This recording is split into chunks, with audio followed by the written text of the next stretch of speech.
नमस्कार, मैं हूं संजय दत्ता। आप देख रहे हैं एसटीएन का खास कार्यक्रम ग्रामीण चौपाल। जी हां, इस वक्त हम खड़े हैं मानस गांव के पास। पहले गांव है रामराजपुरा। तकरीबन 960 वोटर से 300-350 मकान है। यह मानस गांव पंचायत में हुआ करता था, किंतु अब बताते हैं कि ये रामराजपुरा भी एक पंचायत बन गई है। और इस वक्त हम गाँव के शुरुआत में खड़े हैं और कुछ लोगों से पूछेंगे गाँव की क्या क्या समस्या है। सबसे पहले तो आप ये बताएं कि इस गाँव में सबसे ज़्यादा समस्या क्या है? सबसे बड़ी समस्या है हमारे गांव की स्कूल की। स्कूल है, स्कूल सरकार की तरफ से डट गया है, लेकिन अभी तक स्कूल नहीं बन रहा है। तो हमारे गांव के बच्चों को बहुत पढ़ाने लिखाने में बहुत परेशानी आ रही है। तक स्कूल था? यार हमारे गांव में स्कूल 8वीं तक है। 8वीं, हाँ। और तो बच्चे अब कहाँ जाते हैं पढ़ने? बच्चे अभी 8वीं तक तो यहाँ पे 9वीं 10वीं मानस गाँव जाते हैं, यहाँ पे थातेड़ जाते हैं। अच्छा। और इसके अलावा सड़कों की क्या स्थिति है? सड़कें तो ठीक है, लेकिन नाले उखरन खराब हो रहे हैं नाले गाँव में। नाम बता दें आपका? नरेश गुज्जर। नरेश जी है। और भी लोग हैं जिनसे पूछना चाहूँगा कि आपने बताया था कि गांव में लाइट की समस्या है। हाँ भाई साहब, लाइट की 2-3 महीना से लाइट की बहुत समस्या आ रही है। क्या आ रही है? कोई तो लाइन पार्ट हो जाए, एक लाइन गांव की लाइन अलग होनी चाहिए। गांव की लाइन टेट मारवाड़ा चौकी तक लाइन ये की पचरी से पूरा माल की लाइन से जहाँ भी पार्ट आओ पूरा गाँव की लाइट बंद रहे।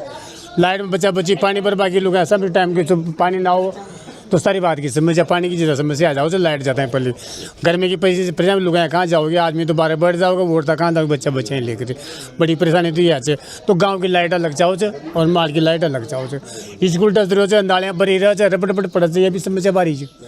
यह भी सबसे बढ़िया है। 8वीं तक तो यहाँ पढ़ ले मानस गाँव जाओ। कि यहाँ जो पानी की बात करें, पानी कैसा आता है? सरकारी नल से आता है, बोरिंग से आता है, कैसे? बोरिंग से आता है। बोरिंग से आता है पानी। सरकारी तो बोरिंग है? नहीं, सरकारी नहीं है। सरकारी नहीं है। तो गर्मियों में क्या स्थिति रहती है पानी की? गर्मी में बहुत समस्या रहती है पानी भरने की। पानी भरने की बहुत समस्या रहती है। हाँ। तो क्या खरीदना पड़ता है लोगों को? नहीं, खरीदना तो नहीं पड़ता है। तो कहाँ से लेते हैं? एक दूसरे की मोटर से भरते हैं।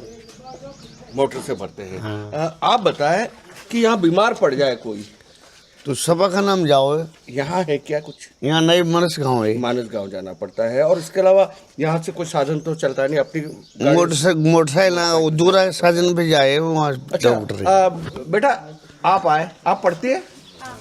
आप आए, आप बताएं यहाँ गांव में सबसे बड़ी समस्या स्कूल की आ रही है। ठीक है, तो आप काय में पढ़ती है? कौन सी क्लास में पढ़ती है? 10th में पढ़ती है। कहाँ जाती है? मानस गांव। मानस गांव जाती है। तो यहाँ जो स्कूल है, तो क्या लगता है कि इसका, क्योंकि आप लोग बच्चियाँ पढ़ने जा रही हो, बच्चियाँ पढ़ेगी तो देश बढ़ेगा, कितनी बच्चियाँ जाती हैं यहाँ से?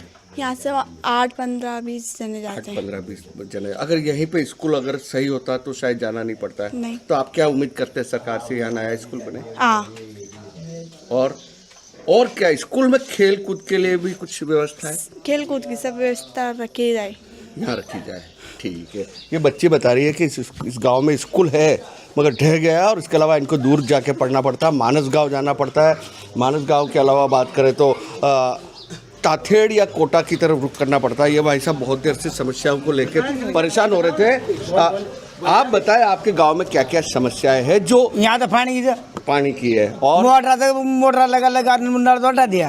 हाँ, पानी पीवा को दूध दिया। हाँ, यह जो पानी की पानी की छे। अच्छा, फसल के लिए जो पानी चाहिए वो कहाँ से आता है? फसल को तो नहर को आओ, नहर का आता है पानी? हाँ। छोड़ते हैं पानी फसल के टाइम? अच्छा। और इसके अलावा बात करें तो एक और भाई साहब खड़े हैं। भाई साहब आप यही रहते, क्या करते हैं? मैं अपने सैलून की दुकान है अपने। अच्छा, ये बताओ राशन की दुकान है कि नहीं है? राशन की दुकान मानस गांव में है। मानस गांव जाना पड़ता है। राशन मिलता है? हाँ, मिलता है राशन। अच्छा, टाइम पे मिलता है? हाँ, टाइम पे मिलता है। अच्छा, इसके अलावा यहाँ की नालियाँ कैसी है? नालियाँ थोड़ी सकड़ी है, थोड़ी चौड़ी भी है, थोड़ी सकड़ी भी है यहाँ पर, लेकिन नालियों का पानी एक दूसरा सफाई नहीं करता। जैसे सफाई कोई नहीं करता तो वो नाली भर जाती है, जो ऊपर आ जाता है पानी। सफाई के लिए कोई नहीं आता है? नहीं आता है, लेकिन कम आता है। जैसे कोई महाजन है जो आ जाता है, ऐसे हैं। और हमारे गांव में जैसे अलॉटमेंट तो है मैदान स्कूल के नाम, लेकिन उसका पर कोई ध्यान ही नहीं देता है ना, ध्यान ही नहीं देता। अच्छा, इसके अलावा जो गांव के अंदर की सड़कें हैं वो कैसी है? अंदर की सड़कें ऐसे तो अच्छी है अंदर की सड़कें। बारिश के दिनों में कहीं पानी बढ़ने की या ऐसी कोई समस्या आती है क्या? हाँ ऐसी तो कोई समस्या नहीं है गांव में पानी भरने की तो।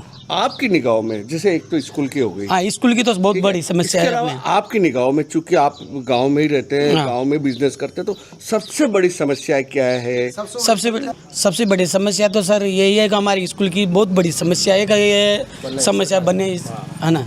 चलिए, स्कूल की समस्या सबसे बड़ी है। इधर आए आप बोल रहे हैं, क्या समस्या बता रहे थे आप? हमारी समस्या है सर, हाँ। ये क्या है, जो काल बना रखा है, हाँ। तो ये फुल हो जाता है, तो इधर का आदमी इधर रह जाता है, उधर का आदमी उधर रह जाता है, ना तो किधर जाते हैं। पुलिया बननी हाँ, चाहिए, खाल की हाँ, जगह। ये कब होता है? ये चौमासा में ये आने वाले हैं, बस कितना टाइम बारिश। तक बंद रहता है? ये 8-10 दिन के लिए बंद रहता है। 8-10 दिन। हाँ, और भी ज्यादा हाँ, रहता तो है। पानी की स्थिति के हाँ, ऊपर बच्चे डिपेंड करता है। पढ़ने जाते हैं तो बेचारे पढ़ने नहीं जाते हैं। अच्छा, तो गेला। वो उस साइड के गांव के लोग कहाँ जाते हैं? कहाँ से अगर कोटा जाना उधर वो हो, क्या आते हैं? दूसरा रास्ता हाँ। है, मगर आप लोग तो यहाँ फंस जाते यहाँ आते फंस जाते हैं। हैं। मानस गाँव जाना है या इधर जाना हाँ, है? इधर कोटा जाना है, हमारा तो रात दिन का काम है, ऐसा है। कुल मिलाकर कहा जाए तो यहाँ की समस्याओं के बारे में लोग अब खुल के बोलने लगे।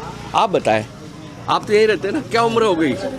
60 साल है। 60 साल की उम्र है। उधर देखे आप, तो आपको क्या लगता है कि इस गांव में सबसे बड़ी समस्या क्या है? सबसे बड़ी समस्या है सब रास्ता नहीं है, माड़ों का रास्ता नहीं है, खां का रास्ता नहीं है, जाने आने का। अभी बरसात पड़ जाएगी तो माड़ों का रास्ता बंद हो जाएगा। हाँ, जहाँ 266 का कटाता है, जहाँ पानी का 300 रुपये लग जाता है, डबल लगता है। डबल खर्चा। हाँ, डबल खर्चा लगता है। और सरपंच ध्यान देता ही नहीं है। सरपंच ध्यान नहीं देता। सरपंच को आप समस्याओं के बारे में बताते हैं? बताते हैं ना, सुनवाई होती है? अभी नरिका बंद कर दी उसने। नरेगा ही बंद। हाँ, अभी नरिका बंद कर दी। 15 जना की नरिका लाया है वो, पे साई का भी खराब है ये पंचायत वाली। आप लोगों ने यहाँ स्कूल की स्थिति बताई थी? बताई थी, मंत्री जी ने बोला कि गांव वाले बनाएंगे। अब गांव वाले बनाएंगे, जब शिक्षा मंत्री जी हैं उनसे बोला हमने हमारे गांव के स्कूल को बनाओ, उन्होंने मना कर दिया। ये बहुत बड़ी समस्या है हमारी। क्या बोला उन्होंने? मंत्री जी ने बोला कि गांव वाले बनाएंगे मंत्री स्कूल को। अब कैसे गांव वाले बनाएंगे मंत्री? ये तो सरकार का काम है, सरकार बनाएगी।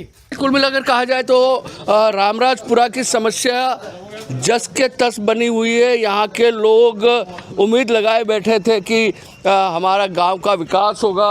आपको मैं बता दूं, मेरे पीछे ही जो रास्ता जा रहा है, ये रामराजपुरा में ही खड़े हैं हम, और इस गांव को आपको दिखाऊंगा। यहाँ नालियों की समस्या है, सबसे बड़ी स्कूल की समस्या है, बिजली की समस्या है। जो आम गांवों में देखा जा रहा है वो समस्या है।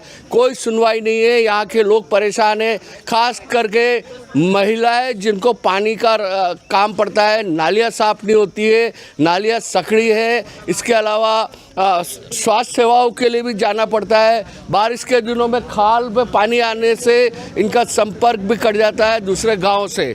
तो ये अमूमन जो समस्या हमें पूरे इलाके में देखने को मिलती है, वही समस्या रामराजपुरा में है। काफ़ी अच्छा गांव है, बड़ा गांव है, 1000 के करीब वोटर्स है। उसके बावजूद भी कोई सुनवाई नहीं, जिनको लेके इनको मलाल है कि हमारी कहीं कोई सुनवाई नहीं होती है। ये था STN का विशेष कार्यक्रम ग्रामीण चौपाल। किसी अगले कार्यक्रम में आपसे फिर मुलाकात होगी। इजाज़त दीजिए संजय दत्ता को। नमस्कार।